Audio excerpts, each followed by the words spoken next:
just think about it. If you enter into a room, do you want a warm, fuzzy feeling, or do you want an icky feeling? You want I a want warm an icky feeling. Hi, welcome to H.A.L.O, a Hypercube Algorithm Language Oracle Kickstarter campaign. My name is Leo Madrid, and this is Danny Caputi. Hello, everybody. And so this first video is really just kind of be an overall vision video on what we want to achieve with the Kickstarter campaign. First of all, we'd love to thank our first couple of donors. We really appreciate that. If you want to forward this to as many people as you know, that would be the best way that anyone could possibly show their support. So we're here chatting about H.A.L.O. Yeah. This Hypercube Algorithmic Language Oracle, what we believe to be one of the world's, if not the world's first true hybrid quantum computer. It's hybrid for a number of reasons.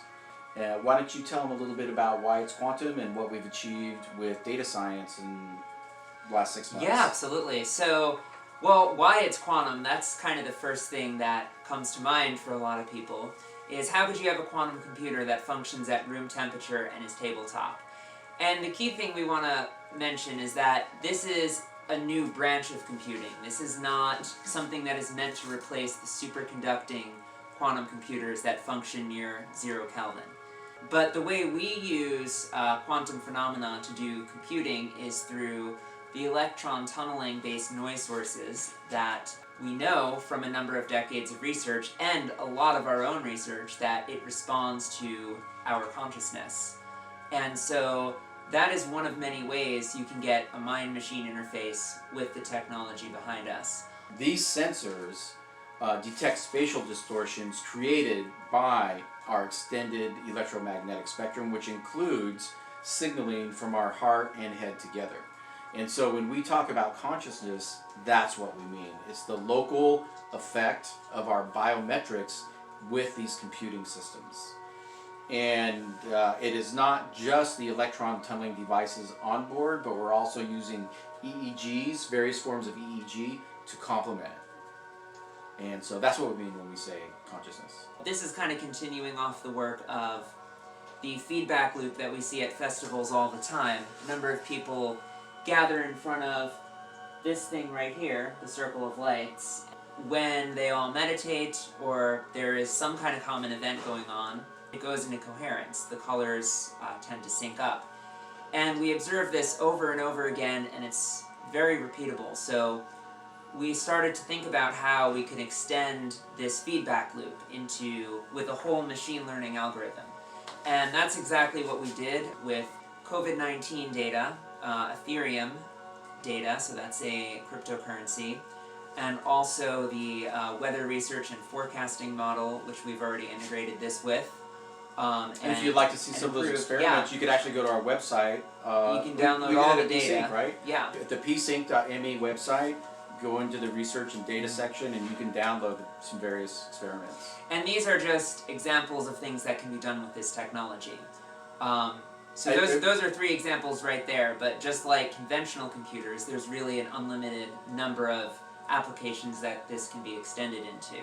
And this is an instrument. If I had to try to compact it down, it would be in the case of letting both individuals and groups take command of their own brain. Through the exercising of new neural pathways, that will affect your entire body, your entire essence of being, and your ability to connect with others. Your families will become more entangled with each other, and your ability to connect with other groups of people that have the same technology will also be enhanced. That is what I believe, and that's what the research we have shows. With $50,000, we're going to build more of these and also scale it, right? That's a big part of it. We have a number of events that we've done in the past where we've taken this type of technology to, the lighting and sound component especially, that enhances people's consciousness at various music festivals and other events. And we want to basically build entertainment center and peace museum filled with this kind of technologically driven art that expands peace. And also it would double as a science lab, furthering innovations in consciousness science and peace expanding technology, because this is really an instrument that can take us into inner space. It's a weapon of peace. Discover it. Yes. So that's the bigger vision. So, you know, the 50,000 is really just a drop to launch us into the ether sphere. Yeah. Which will include creating smaller versions of this, bigger versions of this, home computers, supercomputers, and all kinds of different consciousness expanding devices, services, products, inventions, toys, those types of things. And sort of the overall thing is, if ubiquitous and people adopted it on a large scale, even if micro communities adopted it on a large scale, you would become more connected with each other, thus creating less conflict and a more peaceful world. Yeah. That would work. I don't think people will ever evolve to the point where there's no conflict. That just sounds not possible. Yeah. You know, and if you could look to nature, I don't think you see that anywhere in nature. And so, but what we can do is at least regulate our path towards that. And so we would take the ideas and installations that we've been doing for a number of years here in the Bay Area and basically finding a permanent home and then using that permanent home to expand it to other locations. I could see a peace museum everywhere. Yeah, definitely. You know, in all the big cities. So our technologies can allow somebody, imagine a room like this in their home, to enter into these states quickly and rapidly, that in a manner that would normally take somebody years of practice to get to. Years of practice. We can get them there in a few minutes. And we want to be able to bring this to a large scale, but not just bring them into that state, but actually use that. We have everything we need now to continue making amazing things at this level. Yeah. Right? We could continue doing, but with funding and with that would help us pay the team and get people out of volunteer mode to really focus on some of the bigger problems and technical issues we have of bringing this to fruition to the masses.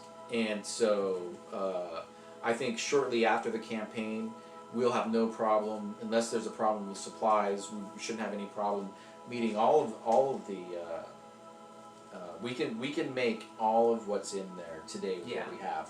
We don't, what I'm trying to say is we don't need to figure something else out. Yeah. We've already figured all that stuff out. Yeah. It's just a matter of pulling the pieces together and making it